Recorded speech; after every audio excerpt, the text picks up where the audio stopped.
What is going on, everyone? My name's Andy. Welcome back to another FPL video. And with the pre-season content pretty much out the way at this point, we're now getting into the more regular game week videos. These are the videos that you're going to see week to week on this channel, so make sure to subscribe if it's something you're interested in. This year I'm doing things slightly different. Last year I did the game week preview, which had the talking points, any news, as well as a team review and a team preview all in one video, and it kind of went on for quite a long time. So what I've done this year is split it. So I'm going to do my team video in one video. So obviously for game week 1 I'll just be showing you the team I'm looking at for the start of the season, and from game week 2 I'll be reviewing it and then previewing it for the following game week, etc. And then I'll also do a game week preview where I don't talk about my team, I talk more about FPL points in general, kind of news that's happened that week, and kind of anything that you want me to discuss basically in a short video. So that's what I'm aiming to do. Obviously in this one I'll take you through my game week 1 team as it is now. We've still got the last minute panic where I, like everyone else, may make some transfers and change my team a bit, but I think the structure is pretty much there now and I'm quite happy. So let's jump straight into it and I'll show you my team for game week 1. So one thing I've really tried to do this year is kind of stick with my gut instincts and stick with what I like to think are kind of helpful tips for how to build my team going into game week 1. And I kind of use the same strategy season to season. So one of them was to have a 4.5 million goalkeeper. I like freeing up funds to use it elsewhere. And I don't like spending on premium. So I know a lot of people are looking at Edison. Alisson's really highly owned, but I'm looking at a 4.5. And I would say this is one of the spots where I'm not quite sure 100% it's going to be Heaton that I start the season with. But now he has made that switch to Aston Villa. I'm super tempted. Obviously in game week 1 it's a tough one because he plays Spurs away. We're expecting Lucas Moura, Harry Kane, Christian Eriksen, etc. To do well in that game week. But I think Villa's fixtures are pretty nice opening wise. My wildcard doesn't tend to last past game week 8 anyway, so I don't need to look much further than that. At that point we can see how Burnley are progressing. I do think Pope is probably the other goalkeeper that I would look at. And obviously Pope and Heaton have both been, if you've played FPL for a few years, they've both been great assets at Burnley as shot stoppers, getting the odd clean sheet here or there, and basically getting massive points for 4.5 million. So Heaton is someone I've got a bit of a liking for because he's done well for me in the past. I think Aston Villa's fixtures are quite good. Whether their defence will do the business, obviously they've made quite a few new signings overall for their squad, so we don't know how they're going to react to that and how well they're going to gel together. But I just think Heaton for 4.5 million could definitely get saves in that opening game, and then with the good fixtures maybe get the odd clean sheet or here, potentially some bonus points as well. So this spot will 100% be a 4.5 million keeper. Not 100% locked into Heaton, but he's looking like the most likely one now. Dean Henderson is the only other one that I'm probably looking at this point. Now I should say I'm going to talk about some players I'm also considering as well if there are spots that aren't absolutely locked in. And at the current point when you see my full squad, I actually have 0.5 million in the bank, which I don't think there's an absolute necessity to spend it. I'm not necessarily trying to keep it just for the sake of it, but you'll see why I'm pretty happy with the team that I've got.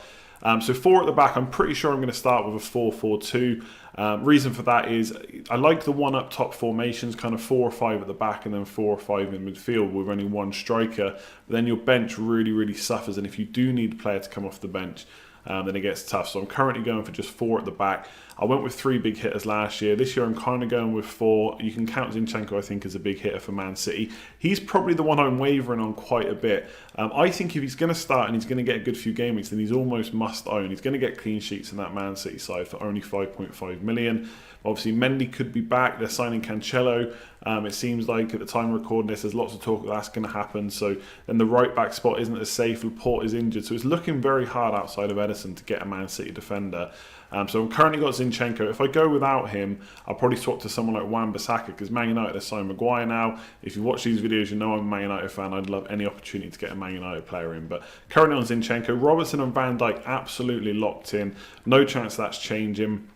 I think Trent Alexander-Arnold's a perfectly fine pick. I don't think he's going to get rotated that much, even though people have got cold feet on the Community Shield. Obviously, he came off early. Gomez switched to right back and Matip played centre-back. But we know that could happen. We know that Gomez did that last year when he was fit. So there's a little bit of a worry here and there, but I think for the most part, in the easy fixtures, especially like Norwich at home, Trent Alexander-Arnold would definitely start there. So I'm really happy with the Liverpool boys. I'm not too concerned about how pre-season went.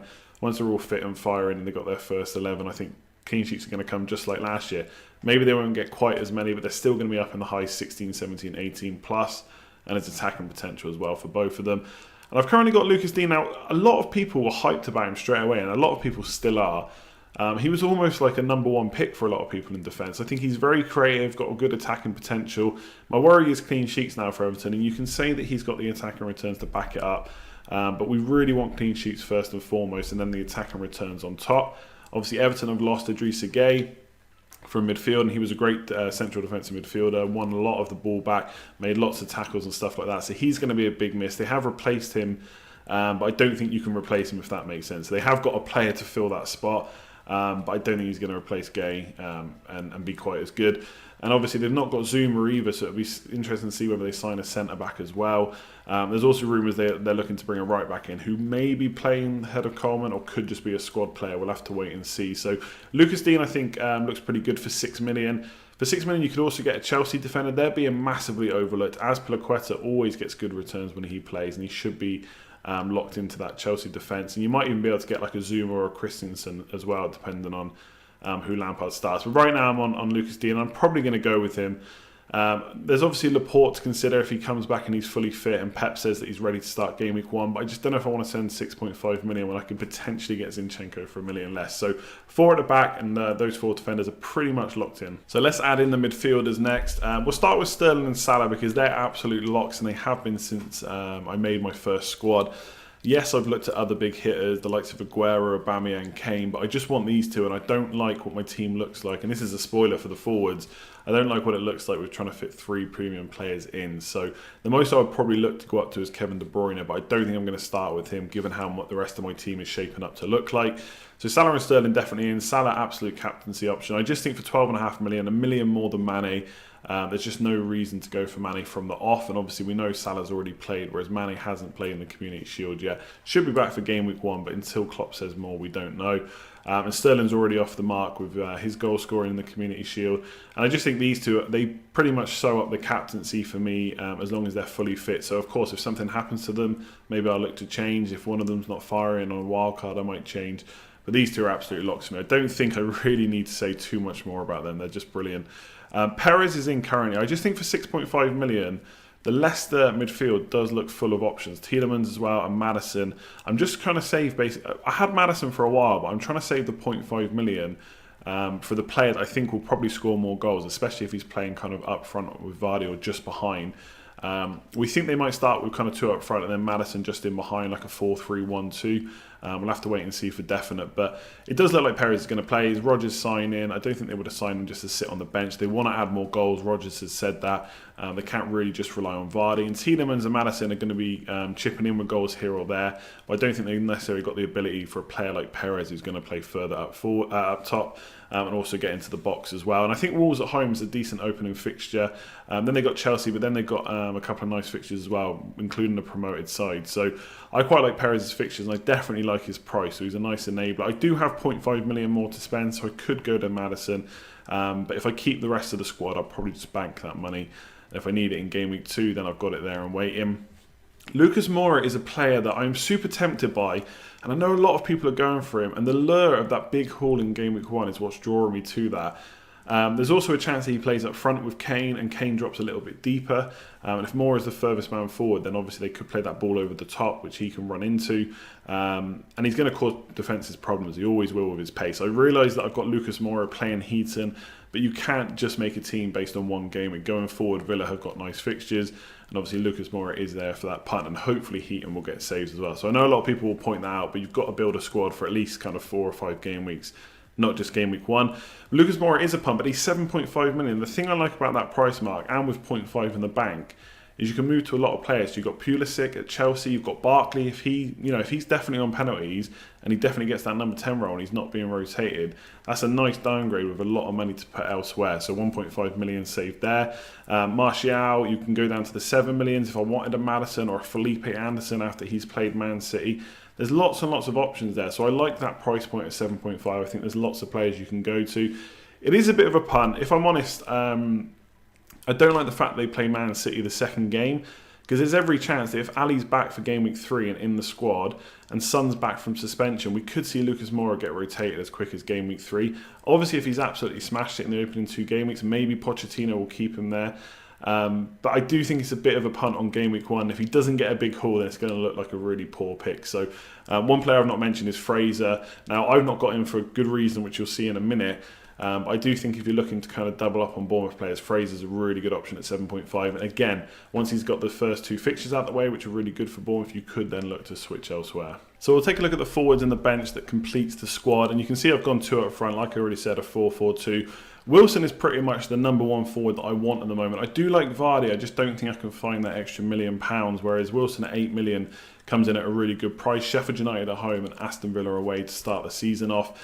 And I think there's every chance that he could match and beat Kane, who has Aston Villa at home and then Man City away. So that second game is going to be pretty tough. So I think quite short term, because Bournemouth do play Man City in game week 3. But I do think Wilson for the opening 2 fixtures can match him. And then I kind of need to pair him up. I've got 6.5 million to spend, 0.5 million more. I could spend up to 7. Not quite sure who the number 1 Chelsea striker will be. It looks like it could be Abraham. But let's wait and see. I like Moise Kean, Everton as well, but there's a chance that he might not be ready for game week 1. We'll have to see what's said in the press conference. If he is ready, then I'd be pretty tempted because I think he's quite an exciting prospect. And if I put him in the side, I could go for Everton's fixtures and maybe go for Fraser instead of Lucas Mora in midfield. But I think out of the 6.5 million forwards, King is one of the better options, at least for the opening couple of game weeks. And from there, because there is so many options, I can chop and change. And with that 0.5 million in the bank, I've kind of got myself a little bit of a safety net. I think Jota over the course of the season will probably be one of the, if not the best 6.5 million forwards, but they've got a pretty hefty travel time before game week 1 for Europa League reasons. And then throughout the season, at least in the opening part of the season, the fixtures aren't the best. So I'm not quite sure about Jota. I'm going to go for King and just try and nail those first 2 fixtures and then see what my team's looking at. And obviously I've always got the wild card in the back pocket if I need it. And the bench is made up of Button. I'm always going to have him as the 4.0 million keeper. I'm not going to use him. Going to play Heaton week in, week out. Dendoncker looks still to be the best 4.5 million midfielder, I think. Should play week in, week out for Wolves. Potential for getting forward a little bit. I'm not expecting many attacking returns, and I'm going to bench him every week anyway. Greenwood's the 4.5 million forward that I've got. I mean, to be honest, none of them are going to play, so I might even switch out for one that's less owned. Because if he does tank in price when people realise he's not going to play week in, week out, that could really hurt. Then Lundstrom at Sheffield United. A lot of Sheffield United fans saying they don't think he was going to play, but he's played so many minutes in pre-season, and he's playing as a midfielder, but he's listed as a 4.0 million defender. So I think I've got to go for him as a punt. If it doesn't work out on wildcard, I'll switch that position. But that's how the squad is looking. I've kind of run through the players that I'm thinking of maybe changing who I would change to, but I'm pretty sure the structure will look like this unless something major happens. Obviously, remember that the transfer window closes before the game week 1 deadline, which is great for fantasy Premier League managers. That doesn't usually happen. It's usually afterwards, which is pretty frustrating. So there could be some big signings yet to come. I am pretty tempted to get a Man United player in there. Martial for Lucas Moura, Wan-Bissaka for Zinchenko. We'll have to wait and see. But this video is going out on Tuesday. I will have a live stream on Thursday and Friday so you can see the exact final team, but I don't think it's going to be too far away from this at all. So that's it for this video. Hopefully you enjoyed it. If you did, make sure to give the video a like. The support for pre-season has been pretty insane, much higher than I expected. The channel's really taken off, so I do appreciate that. And leave a comment below. I know you will anyway, but let me know which players you think I've got completely wrong, who I've overlooked and who I should bring in instead. And do you like the overall structure, or should I be playing more of a 3-4-3? Or maybe even a 5 at the back formation. And if you're new around here, subscribe, hit that bell so you're notified when all the videos and streams go live. There'll be a game week preview tomorrow. I'll put out a tweet and probably a YouTube community post asking for questions for that. Thursday there'll be a stream in the evening, and then Friday there'll be a deadline stream as well. And then we are done. We're in game week 1 and ready to go. So I'm looking forward to it. Like I said, thanks for all the support. Keep the likes and all the comments coming. It's really appreciated. I'll try and get back to as many as possible. Otherwise, I'll catch you next time. Cheers all.